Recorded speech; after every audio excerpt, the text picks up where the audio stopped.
Nós não vemos o mundo como ele é. Vemos o mundo como nos ensinaram a vê-lo.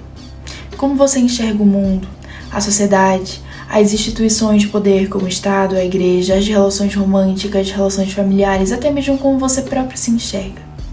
Nada disso que você acredita é espontâneo. Tudo foi moldado e influenciado por estruturas que atuam silenciosamente na forma como pensamos, sentimos e agimos. E nesse vídeo você vai entender quais são essas estruturas, como elas surgiram e como elas te influenciam na sua percepção da realidade. Porque quem controla a informação controla a percepção de mundo e, portanto, controla o mundo. E essa história começa muito antes do nascimento da escrita.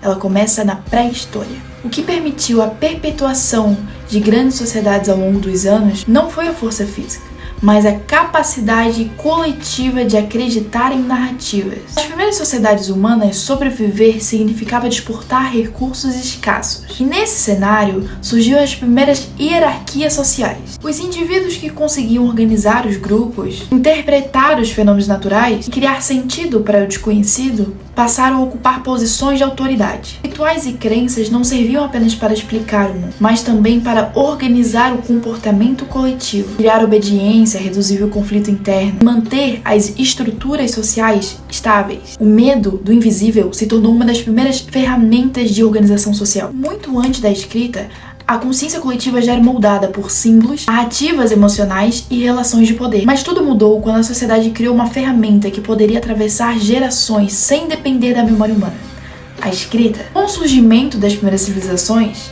os registros começaram a ser criados para controlar impostos, propriedades e leis. Mas existe um detalhe importante: a escrita não servia para todos. Ler e escrever era um privilégio dos administradores do Estado. Enquanto a classe dominada não sabia escrever e apenas obedecia às regras, a classe dominante criava, registrava e interpretava essas regras. E isso transformou informação em poder. E foi nesse momento em que a propriedade privada e as classes sociais surgiram. Porque agora o poder podia ser registrado. Mas séculos depois, uma nova dinâmica de poder apareceu na sociedade: a imprensa. Com a criação da imprensa no século XV, textos passaram a ser reproduzidos em larga escala pela primeira vez na história da humanidade. E pouco a pouco, a escrita deixou de ser um privilégio para a classe dominante e novos grupos começaram a ter acesso ao conhecimento. Mas junto com a informação, surgiu algo novo: a disputa pelo poder da informação.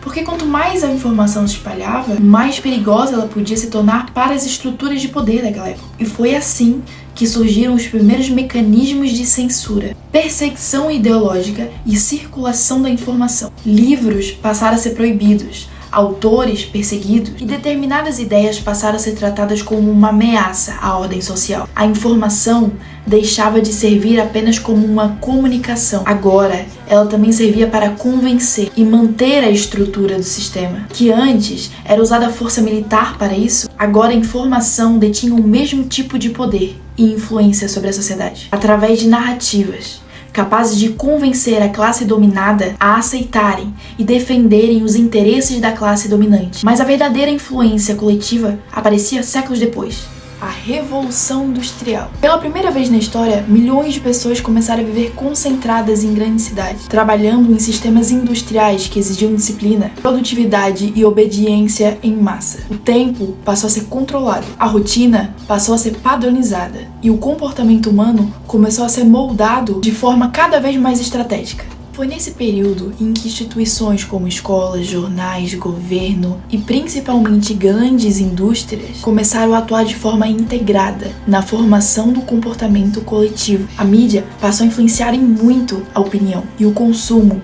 passou a ser usado como ferramenta de controle emocional e social. A manipulação da consciência deixou de acontecer através apenas da religião e da política. Agora, acontecia através da informação, da cultura e da rotina cotidiana. Mas seria no século XX, em que a manipulação da consciência ganharia um patamar ainda jamais visto. Pela primeira vez na história, empresas e governos passaram a ter milhões de acessos direto à mente das pessoas, em tempo real.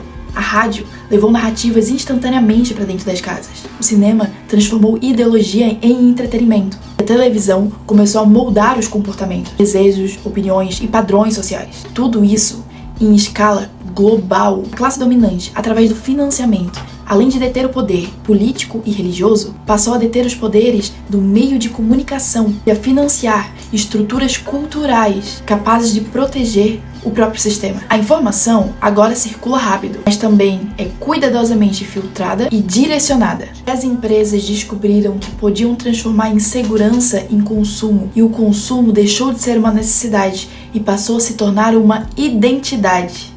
A manipulação da consciência coletiva chegou a uma nova era, a era da mídia em massa. Mas existe um detalhe importante: a informação era controlada por quem tinha os meios de comunicação. A chegada da internet prometia liberdade, acesso ao conhecimento e descentralização da informação. E durante um breve momento, parecia que o controle das narrativas tinham chegado ao fim, mas não foi exatamente isso que aconteceu.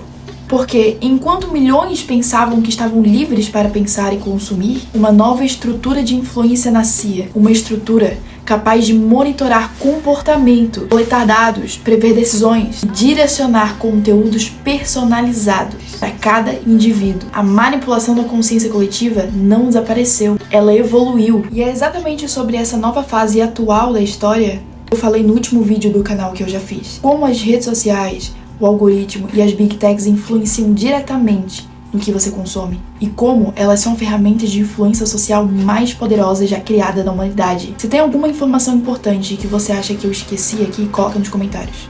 Curte, compartilhe e se inscreva para mim conseguir trazer mais conteúdos de qualidade